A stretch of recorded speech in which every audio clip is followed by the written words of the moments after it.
As a founding member of Spandau Ballet, Gary Kemp wrote some of the greatest hits of the 80s and decades on. The band's song True is as popular as ever. It's just got over the 100 million views mark on YouTube. Which is nuts, isn't it? Anyway, the actor and musician is on a mission to save theatres at risk of demolition. He joins us now. Gary, great to see you. Great to see you. That's an amazing stat, isn't it? I mean, the internet has really become such a powerful tool for musicians, where many felt it might be the end of the record industry. Yeah, I mean, actually, I think musicians are now earning more money through streaming than they are through records and radio play.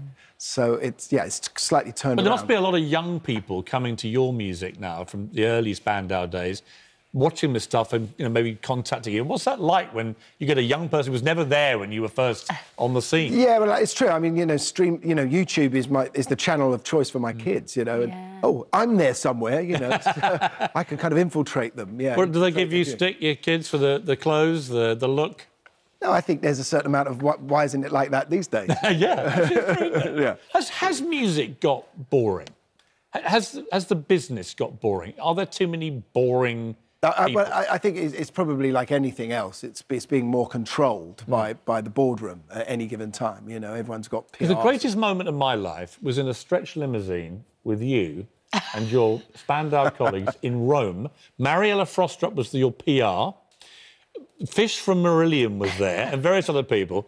And we were surrounded by, coming out of your gig, thousands of screaming girls rocking the limo from side. You were all laughing. I was like, this is the greatest thing that's ever happened to me. But that doesn't normally happen to us. It was just because you were in the car. I mean, when you left, they all left with you. Well, we all went to some brilliant club, Gilda nightclub, I think it was, in Rome. We got completely wrecked. I got wrecked with Spandau and Marillion. And I just remember thinking, I want to be a rock star so badly. Nowadays, no one drinks, no one parties. Everything seems tame. And I feel that most people like the thrill of a live performance, and that's why I believe in the Theatres Trust as a body that is there to support theatres locally that are in they're falling apart. Because this is all part of a campaign to stop threatened theatres at risk, which partly plays, I would say, into the internet generation.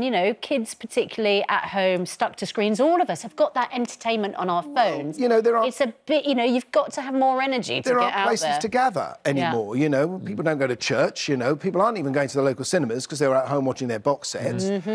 Yes, the football stadium, but the local theatre is where people get together, even if it's, to laugh at music or comedy or to see a play and to cry, or even if it's just to go into the local coffee bar that's in the foyer and just feel that there's a place for the community to thrive. And a lot of this is in threat from developers, from local councils. No, it's such important work. You're also doing a project with Nick Mason from Pink Floyd. Tell us about that quickly. Yes, so it's a Source Full of Secrets is Nick Mason's solo project, and I'm in the band and I play guitar and sing. And it's a thrill for me. He's a great guy, Nick. Early Pink Floyd material we do is all the psychedelia and Syd Barrett, period.